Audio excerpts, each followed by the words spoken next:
First one, സംപ്രത്യയ വികാസത്തിൽ ബ്രൂണറുടെ പ്രതീകാത്മക ഘട്ടത്തിന് അതായത് സിംബോളിക് സ്റ്റേജ് സമാനമായിട്ടുള്ളതാണ് പിയാഷെയുടെ ഡാഷ് ഘട്ടം, അമൂർത്ത ക്രിയാത്മക ഘട്ടം അതായത് ഫോർമൽ ഓപ്പറേഷണൽ സ്റ്റേജ്.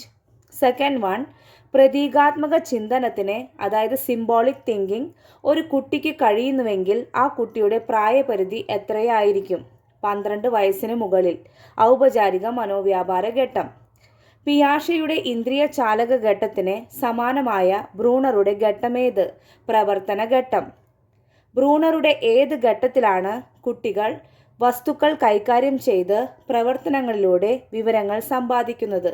പ്രവർത്തന ഘട്ടം. ഫിഫ്ത്ത് വൺ, ശാരീരിക പ്രവർത്തനങ്ങളിലൂടെ പഠനാനുഭവം ഉണ്ടാകുന്ന ബ്രൂണറുടെ വികസന ഘട്ടമേത്? പ്രവർത്തന ഘട്ടം.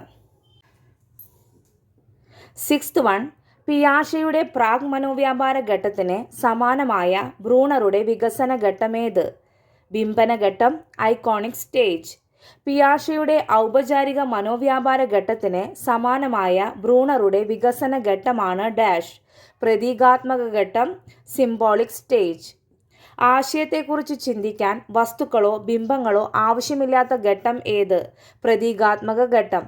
ശുദ്ധ ചിന്തനത്തിനുള്ള കഴിവ് വികസിക്കുന്ന ബ്രൂണറുടെ വികസന ഘട്ടമാണ് ഡാഷ്, പ്രതീകാത്മക ഘട്ടം. അറിവ് ഒരു ഉൽപ്പന്നമല്ല, ഒരു പ്രക്രിയയാണ്.